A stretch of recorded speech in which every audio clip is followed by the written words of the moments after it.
Hello, everybody, and welcome to the Redmen TV and your latest very special edition of Transfer Insight. My name is Dan Clubb, and I'm delighted to say I'm joined by Belgium under-17 manager and Romeo Lavia'S former under-16 manager, Bob Browaeys. Bob, how are you doing? You okay?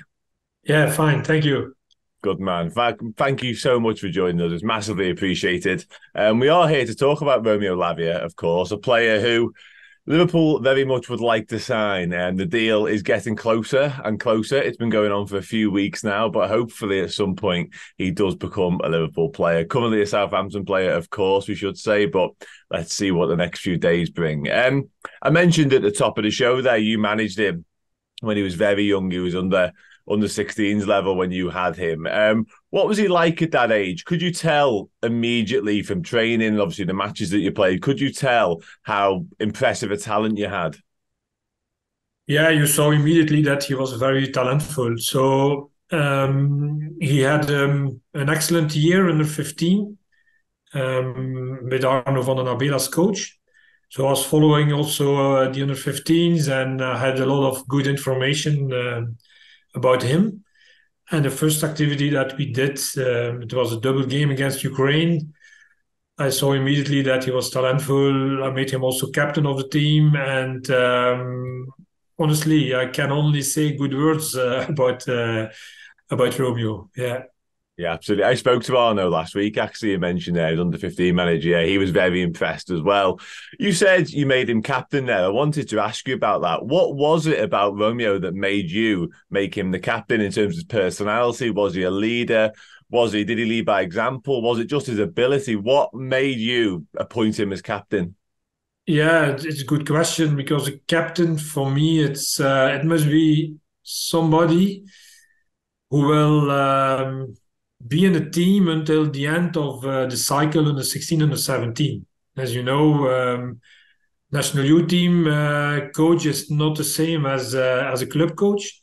So we have a few of activities. So every activity, we really must use our time to prepare the team to make players better. And we prepare a European Championship, the first qualification round in October under 17. So yeah, the question is who will be in 1 year later still in the team. Yeah, it's not easy, but it means that first the talent is very important, but then also you're looking for players who can have an impact on the team. Yeah, and for me, Romeo was also an example, and for me, it's important that the captain, is an example for the players, and he's also a little bit the coach on the field. Yeah, so I like also that players taking initiative, that they can coach other players, and I saw immediately that Romeo was a player who was more mature than other players, the age of 15, 16. He was also cool, has also very good high performance attitude at this age. You saw immediately his focus on the pitch, but also off the pitch.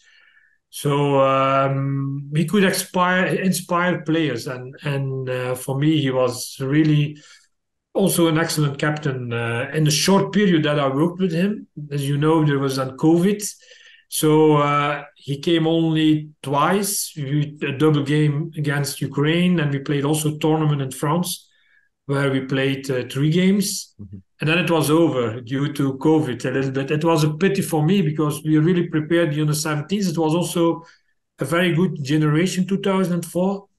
And I was really convinced that we could make together with Romeo and the team a very good pathway to the European Championships together. Yeah.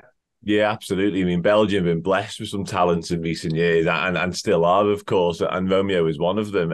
You mentioned that tournament in France there. Romeo actually captained the side to a 4-0 win over France in 2019 with you as manager. What was it about him on that day? Because I think he played at centre back as well for you quite a little bit. So what made him so versatile? And what would you say was his best position growing up, or could he do everything? Yeah, we were all convinced that the federation, also with Arno, his future position profile is a holding midfielder, a six. Yeah. But yeah, he was so talented that he also could play as a center back. And then when he played as a center back, okay, you can play with him against high pressure. He's so calm on the ball. He's finding solution against high pressure. Can playing out. He can dribble in. He can overload the midfield zone area. So tactically, for me, still today, he can play both positions. Yeah, but where is he the strongest? For me, as a holding midfielder. And this was also the position that he played in France. And as you mentioned, I never seen this with the generation that we could beat on the 16 France national youth team at 4-0. I'm working now 24 years for the federation as a youth coach.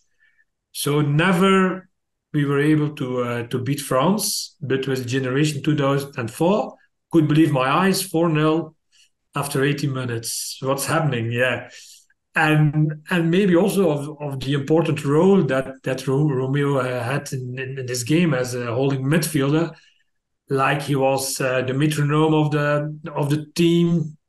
He was so calm and building up and playing out. Also his positioning, his coaching. So I saw immediately a team of 11 players who yeah, it was easy to even to win this game. It was not a lucky game. It was easy. So his role was very important at that moment in the team. Yeah, 100%. He actually scored some goals for you as well, even though he did play in like a six and sometimes a centre back. He actually managed to chip in with a few goals. You mentioned there, Bob, how long you've been working for the Belgian Federation for and how many players you will have seen come through the age groups. In terms of where Romeo Lavia ranks among them, how high would you say he was? Is he one of the best talents you've worked with? It was a short period, as I said, only two activities. So for me, it's a little bit uh, difficult. Yeah.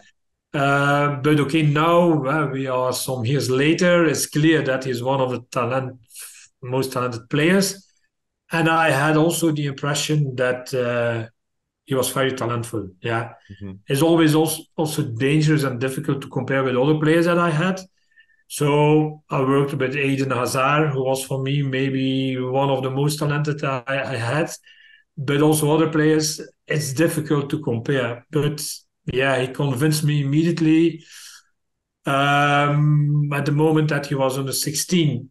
But it's dangerous to say because the way is long to a professional career and then to play in England and to play then for Liverpool. Honestly, he had the potential for me, but it's impossible to say when he is under 16 that he will play later for Liverpool. Hey everyone, I hope you enjoyed that small section of my conversation with Bob Browaeys, the current Belgium under-17 manager, no less. If you want to watch that show in full, head to redmenplus.com, sign up as a captain or a legend, and you'll get that plus all our other amazing content on Redmen. Thank you so much for checking out the show today. If you need more Liverpool content in your life, whether it's podcasts, videos, interviews, or great Liverpool documentaries, head over and subscribe to redmenplus.com today. It funds everything we do across all the free platforms, and we give you amazing content each and every week.